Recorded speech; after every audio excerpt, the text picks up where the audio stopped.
Welcome. Welcome again to the Rick Helps Real Estate Show. We have my guest, Jackie with Century 21. Hi, Jackie. Hi, how you doing? Good. We haven't been on in a few weeks, so this is I an opportunity know. for us to get on, look at the market, bitch, complain, laugh, you know, see what's going. It's really slowing down. I'm going to show you a couple charts. I know it's not slowing down for you, though, but boy, I'm going to show you what's going on this week. You're just going to look at that and go, huh? But there's been a lot of chatter, not a lot of chatter, but the Cromford market. Tina Tambour is our senior analyst, and boy, she's going full frontal assault against Melody Wright because they got featured on Newsweek with the headline to That's so expect a crazy. 50% crash in 2026. Don't She's see it. given Nick a run for his money now. Yeah, she just kind of mentioned Reventure Consulting once a little bit. But she talked about the number of subscribers, but she went bullet point by point with against Melanie's argument, and one of them, the big one, is delinquencies for Fannie Mae, or not Fannie Mae, FHA loan delinquencies. FHA. Now, Yeah. we've had a lot of comments on this channel telling me that they're coming. Government's hiding them. I think the last comment I got was October 1st, Rick, you wait. You're going to see all these delinquencies flood the market. Well, it's December. So that October wave of delinquencies that are supposedly hidden and coming because everybody's so late on their payments is not materializing. That's the pillar, one of the pillars of her argument, saying this is going to be really bad when these hit. So the Cromford people, they went in and they did a deep dive on FHA delinquencies. And here's the delinquencies that are 90 days late. And I'm going to blow this up here just a little bit.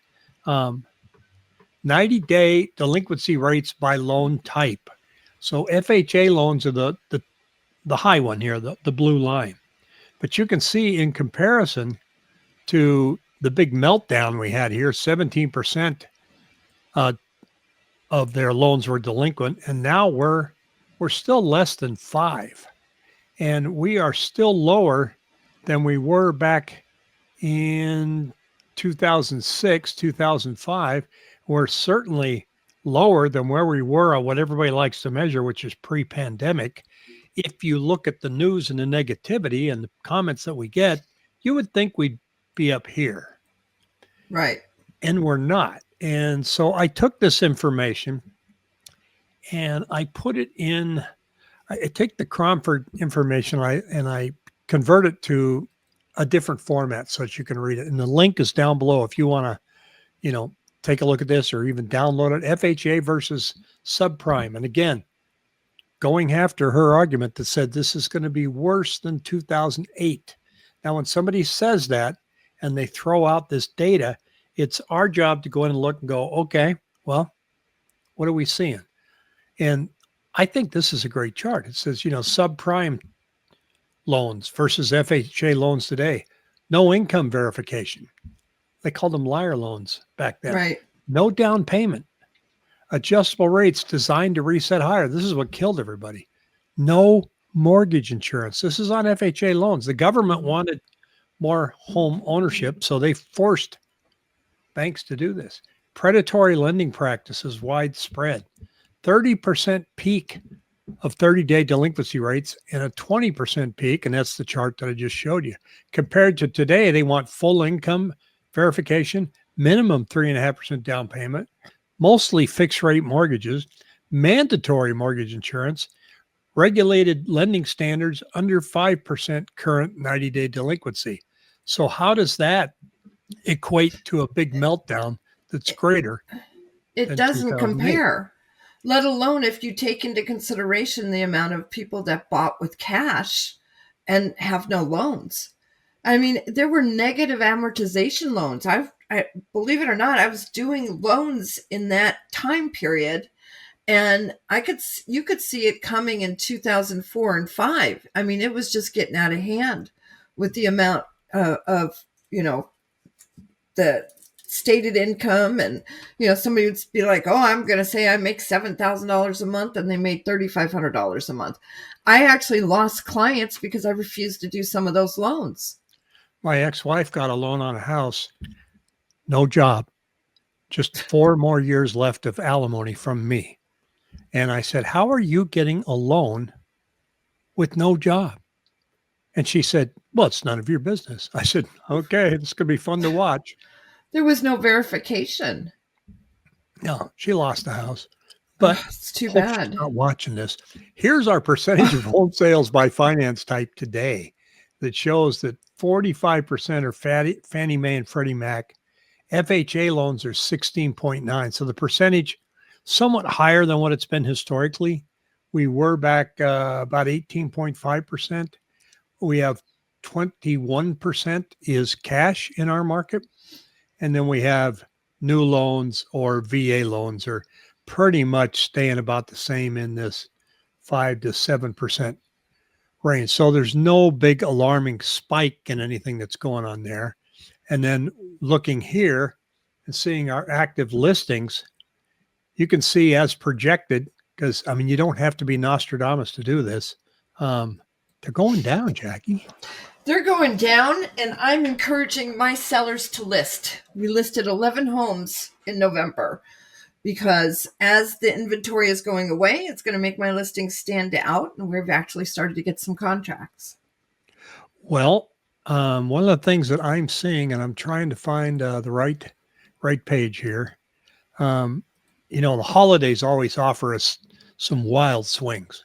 Mm-hmm. Thanksgiving being the biggest one because sales drop, new listings drop, and they get dropped even further because of the first of the month when expireds hit the market. Right.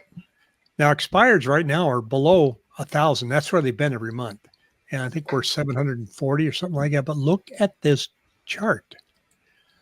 The yellow or orange, depending on where you're at. These are new listings. Boom, fell off a cliff. These are new contracts. Fell off a cliff. Well, they're starting to edge back up because they will. Right. But what I've been seeing is our new contracts are just staying right. They're stuck. They're not going up. They're not going to, they're 2,700, 2,700. They're alarmingly low now, but you just kind of have to ignore it and go, well, that's just the market. But new listings are still lower than new contracts. So to your point, if you're listing, you should stay the course right now. Absolutely. Because your competition is walking away for a few weeks. Mm-hmm. And you have nothing to gain if you take your house off the market, in my opinion. Nope.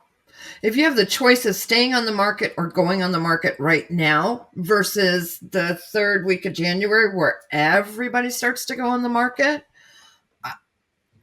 I would do it now.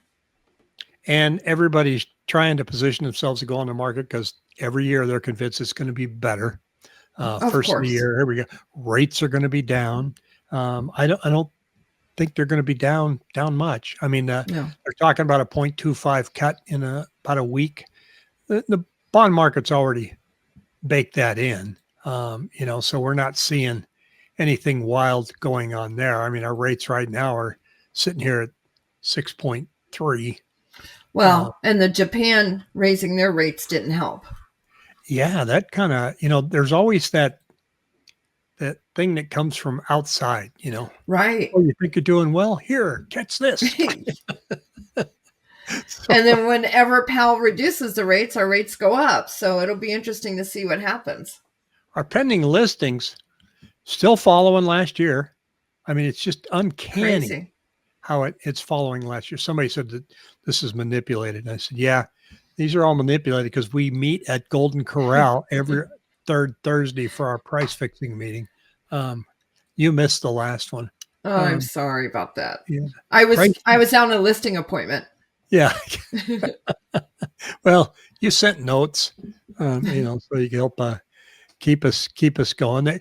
Cromford also had some other comments in here that I wanted to show too. It said that the subprime crisis was characterized by 20 I can't talk, 20% delinquency rates plus predatory lending practices. I'll show this again. And no verifications of borrower's ability to pay, and exotic loan products designed to fail. The best indicator of true loan stress is the 90-day delinquency rate, which I just showed you. It ain't there. So it's just not showing up. So we're not seeing that grunt towards that. And the surprising thing to me here is on price changes. I'll pull up my handy dandy magnifying glass. It's not working. I thought we'd start seeing more price cuts the first of the month, but everybody's just staying the course. Like, that's my price. Leave it.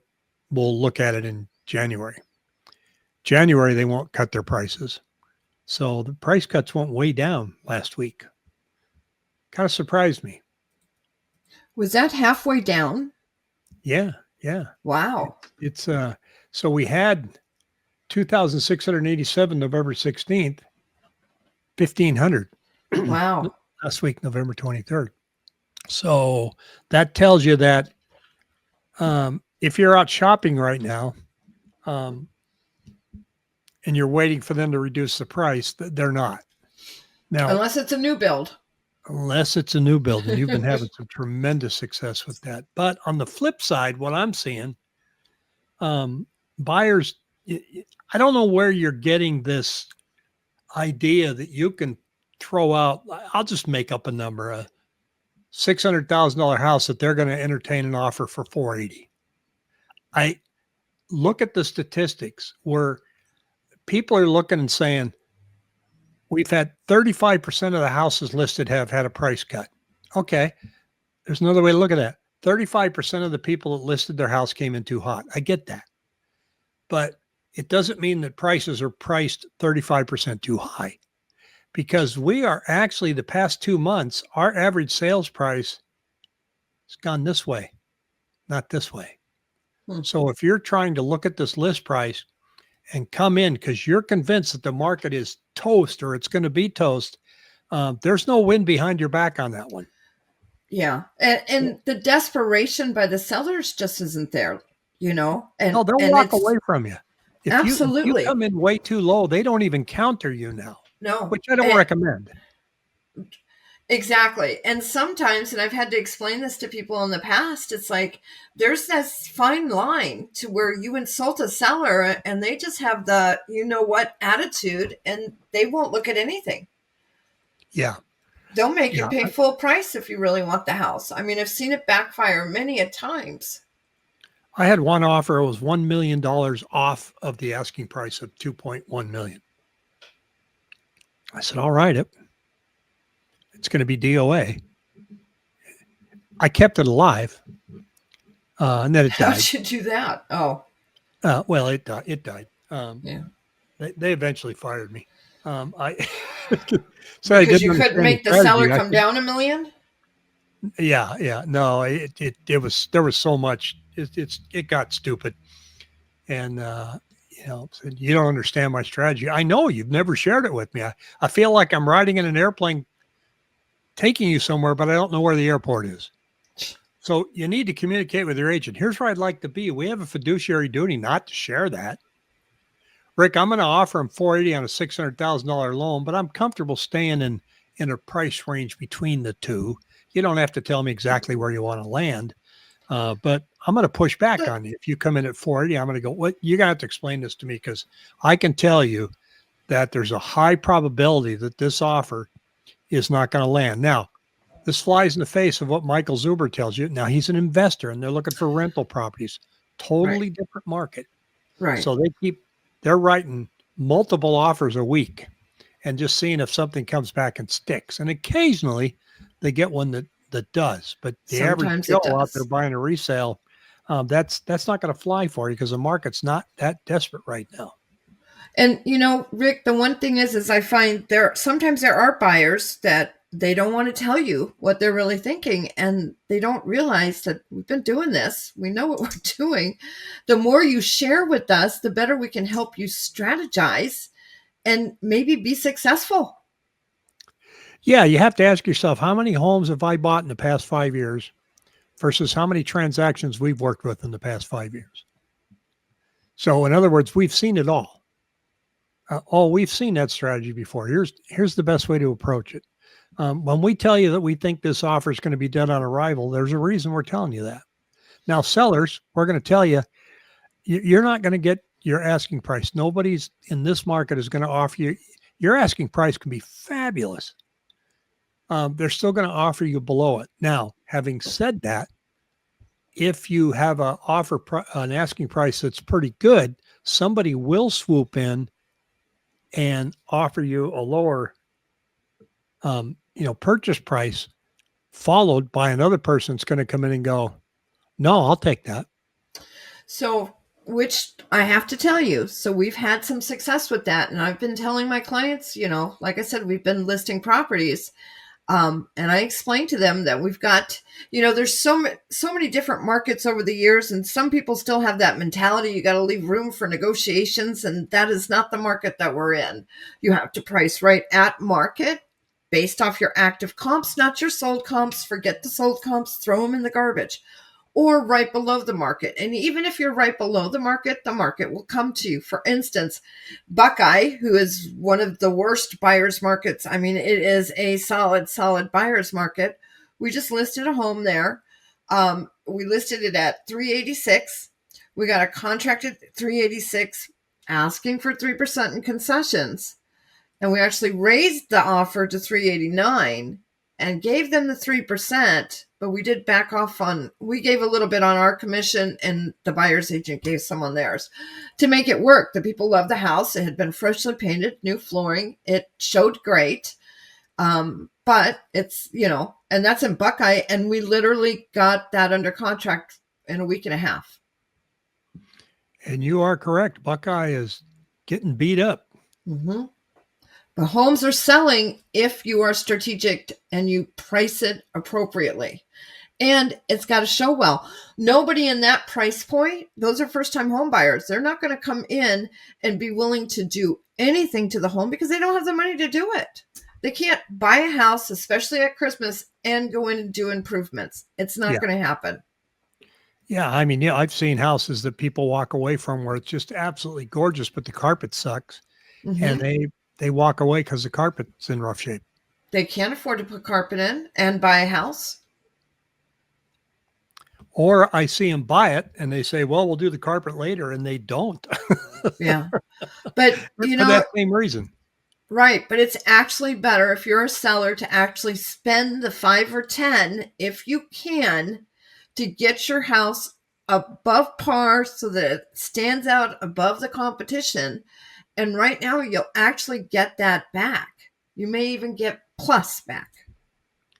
Now, I think going into the first of the year, that where the market is today is exactly where we're going to be. We're going to be ho-humming it through the first quarter of this year. I don't see any catalyst that's going to make it more brisk. We're at 2,700 contracts seasonally. We'll get up to about 3,000, maybe if we're lucky. I don't see us popping up to 3,500, and that's the number that I track. So that'll be different from anything you see on Cromford. I pulled this off the MLS. So I don't see Q1 going, wow. It's going to be another. It's going to be another wait for the new Fed chairman. Wait. And that's been the word of the year for the last couple of years. Wait. I think they're waiting for something. Wait on the wait for the new Fed chairman. They have impact, but I think, look, the bond market's going to dictate that. And so you can get a new Fed chairman that goes in there and goes, hey, we're going to lower rates by X. Well, it's a committee. So they're going to all have to buy in. Yeah. Doesn't necessarily mean it's going to equate to lower mortgage costs. No. And if they do, you might be, what did I say? We're now at 6.3. Uh-huh. In a good day, maybe we get down to 5.9. You can get rates for 5.9 now, but I don't see that as, I do believe they're going to wait. We love waiting. But that helps the other buyers that actually don't wait. Yes. It makes them look better. Well, again, it goes back to my holidays, saying don't take it off. I get it. It's slow. It's real slow. Why do I even bother listing? It's just adding the days on market. Look, if you're already in the market 60 days and now in January on the market 90 days, you're not going to gain anything by taking it off in December, because when you come back on, it's still going to show 60 days at a time when everybody else listed their homes. And now what we're seeing is there's a huge pool of buyers that doesn't even want to look at anything unless it's been on the market 60 days. You have a strategic advantage of 60 days now that you haven't had before. For example, you list one of your houses, Jackie, just hit the market. Buyer goes, well, let's wait and see if it has any activity. Because we know that the sellers are not going to be in tune for accepting a lower price offer if they just listed it. So the buyers are going, well, let's wait. So you have the opportunity in December, if you're already listed and you're on the market for 60 days and you haven't had a buyer, to actually kind of look a little more attractive to this slow declining buyer pool out there. But the buyer pool that's out there now, these guys are serious. They want to move in January, so they want to buy something in December. So my whole drive around the building there is saying you have no strategic advantage to pulling it off the market. No. And I'm not saying that because I have a listing where somebody might want to pull it off the market. I don't have a what do they say, a alternative motive behind what you're saying. Yeah. So Rick, I think everybody knows you well enough that you just present the facts. And that was, I'm your biggest fan. I watched your channel for a year and a half before you even knew who I was. Yeah. Oh, yeah. You were our back end. We called you senior analyst. But somebody you were a question, we go, we'll get back to it. And you're at the keyboard going, wait a minute, I got it. So, and hey, if you want to report, see this, look, I actually pointed at the right spot. Now this is you're pointing the wrong side. Am I? Yep. There you go. Oh, okay. I'm looking at my, because I'm watching you. Okay. So, all right. Up here, see that QR code and the link down below, get your personalized zip code report. I just sent another one out this morning. I think I've sent out close to 150 of those bad boys. And it gives you a lot of detail. Now, the report that I showed you here, you don't have to use the QR code to get that. The link for this report's down below. And I think why alarmist predictions fail. I think it's a good read. It's a quick read. I think it kind of helps you sort through the noise. Negativity on YouTube sells big time. Negativity on the nightly news sells. Melody Wright could have gone on and said, real estate's going to go up 20% next year. She would not have got on Newsweek. Nope. Never have. I won't be invited to Newsweek. I'm here. Well, Dan Frio got on. I think it was CBS. Yeah, something like that. But Dan is different because there's not a lot of mortgage guys doing that.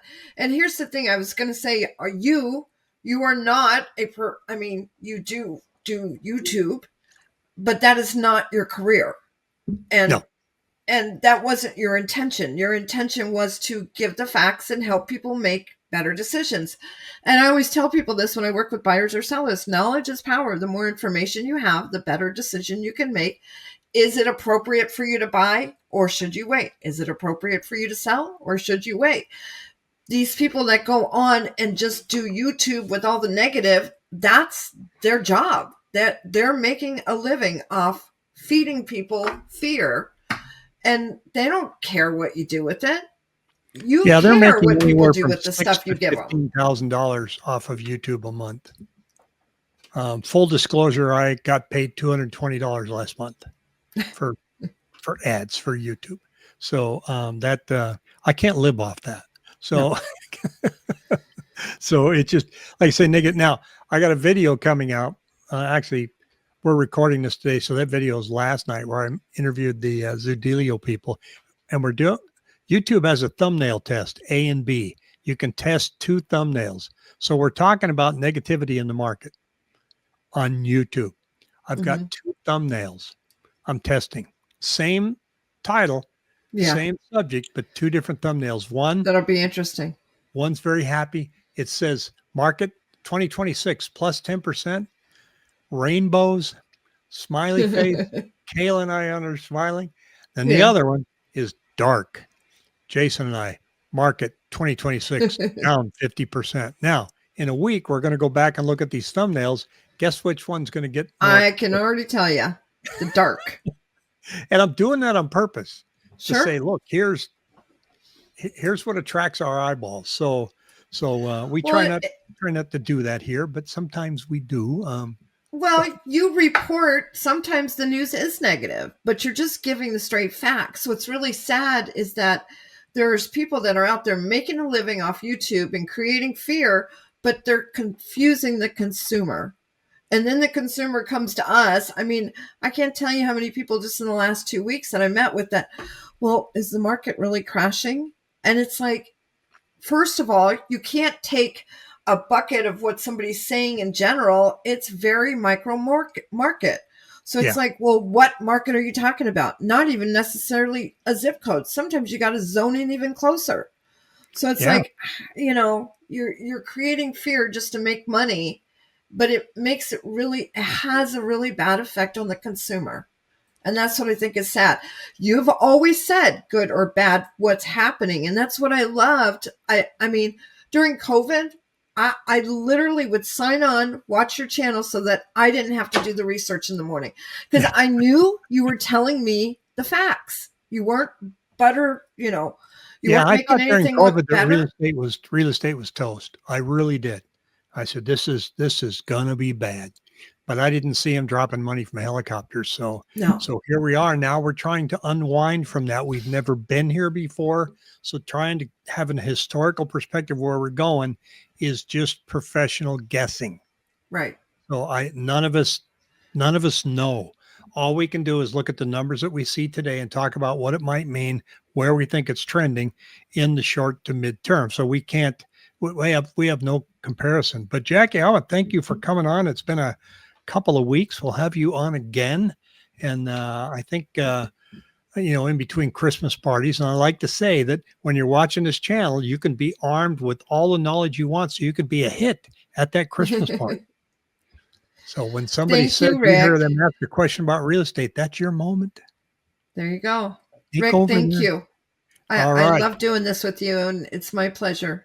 All right. Talk to you again soon. See ya.